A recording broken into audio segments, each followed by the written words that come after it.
Dans le cadre de l'UE6, nous allons dans cette présentation vous parler de l'échelle PRTEE, Patient Rated Tennis Elbow Evaluation. Cette échelle est un outil utilisé pour les patients atteints d'épicondylite latérale, aussi appelé tennis elbow. C'est un auto-questionnaire que le patient réalise soi-même en moins de 5 minutes. Pour ce questionnaire, le patient va répondre à différentes questions qui vont porter sur ses symptômes ressentis au cours de la semaine passée.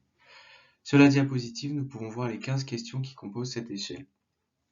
Nous n'avons trouvé aucune donnée probante dans la littérature sur la sensibilité et fidélité de cette échelle. L'échelle PRTEE est composée de 15 items divisés en deux parties.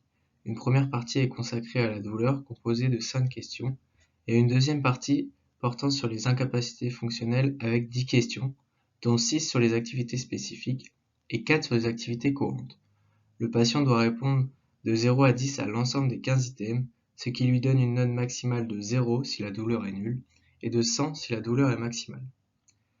Le maximum est de 100 puisque le résultat de la partie incapacité fonctionnelle est divisé par 2.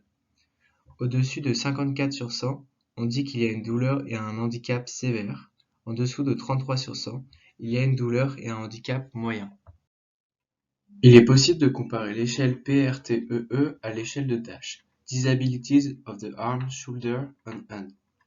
En effet, elles sont toutes les deux utiles pour évaluer les troubles musculo-squelettiques du membre supérieur. Pour les différencier, nous avons créé un tableau avantages et inconvénients pour chacune des échelles.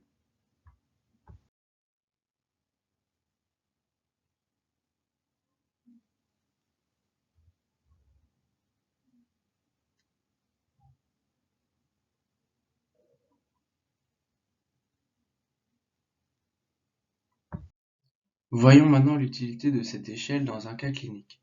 Ici, le cas de Monsieur X qui vient nous voir après avoir consulté son médecin pour une épicondylite latérale du coude droit.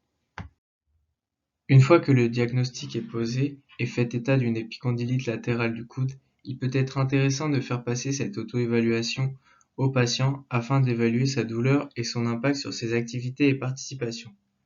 Le questionnaire pourra être refait par le patient afin de voir s'il évolue ou non durant la rééducation. Voici notre bibliographie. J'espère que notre présentation vous aura aidé à mieux comprendre ce qu'était l'échelle PRTEE.